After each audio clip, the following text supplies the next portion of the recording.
cultural melting pot is a place where many different cultures come together in a certain geographic area and their cultures melt together. America is a melting pot, a place where a ton of people come together and they're able to freely express their cultures. However, all of the melting that's being done in America needs to be done by people who are here legally, because people that are here illegally actually harm our society way more than they help it.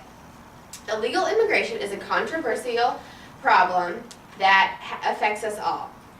Officials in Washington, especially because we have a new president, are going to be meeting to decide the solution to illegal immigration, and we as citizens need to be informed about the issues surrounding illegal immigration so that we're able to express our informed opinions to the government. I have done extensive research on this topic and have compiled some facts and opinions from experts which have helped shape my opinion and view of illegal immigration. Today, I'm going to tell you that illegal immigration should be stopped immediately because illegal entrants are a detriment to society and a security risk.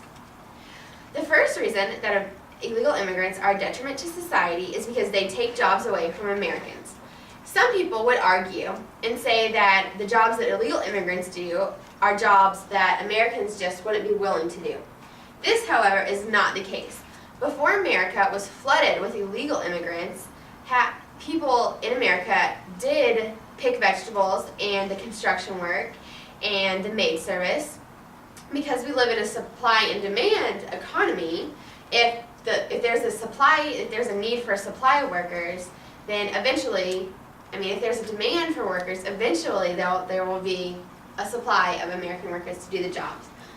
According to the prestigious Wall Street firm Bear Stearns, they project that the population of illegal immigrants living in the United States is 20 million, which is approximately the population of the entire state of New York.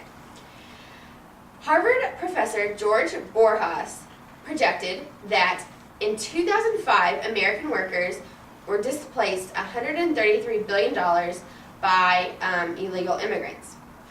You could also make the argument that illegal immigrants should be allowed to stay in America if the money and the jobs that they were taking away from Americans were going back into our economy, because then it would still be benefiting us all.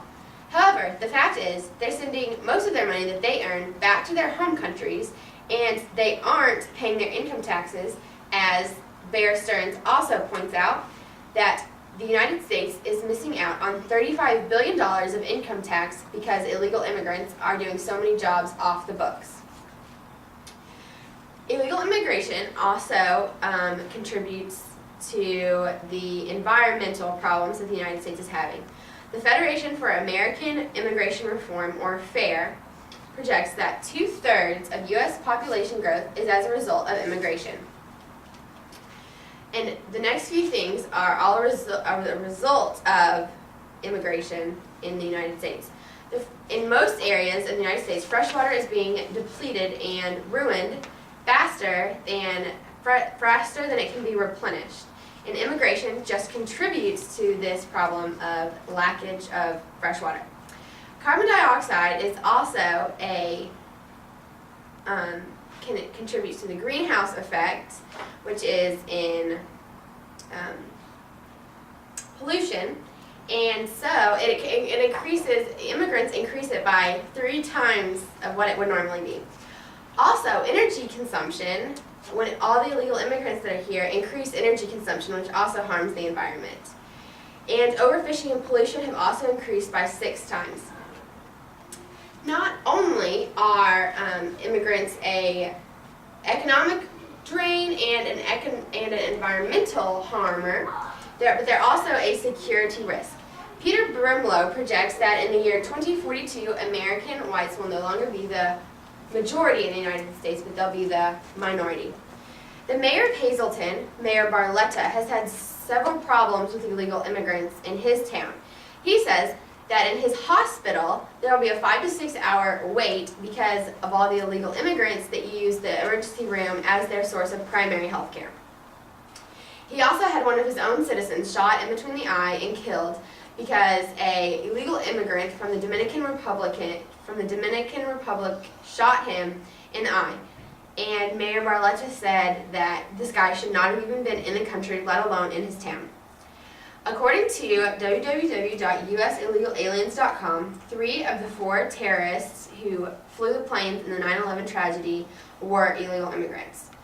Not to say that everybody who comes to the United States illegally is a terrorist, but there is always that risk. If an illegal alien were to release a biological weapon such as anthrax in a mall or a subway or something, then the death toll would be in the tens of thousands. If they were to detonate a suitcase nuke in a town, the death toll would be in the hundred thousands. And if they released a genetically engineered virus, such as the bird flu, that could be transferred from person to person, the death toll would be in the tens of millions. The jail population in 1980, the amount of prisoners that were illegal immigrants was under 9,000. In 2003, this number rose to 267,000. And it was broken up as follows. 46,000 were in federal prisons, 74,000 were in state prisons, and 147 were in local jails. This comes to mean that 27% of the prisoners in federal prisons are here illegally. In this chart, it shows the yellow bars are the number of legal immigrants from the 1820s to the present, and the red right here is the number of unauthorized immigrants. And as you can see, most were legal until approximately the 1960s, and then they started to become illegal. And from the 1960s on, we as the United States have increased the number of legal immigrants that we've allowed in. So it's not that we're closing our doors, but we've also had in the 2000s almost the exact number of illegal aliens that we had as legal aliens, and this is a huge problem. Today I have told you that illegal aliens are a detriment to society, and they're also a security risk. So in order to start making a difference, you can sign this petition that I have, and we can get it to our government officials to help prevent this very bad problem.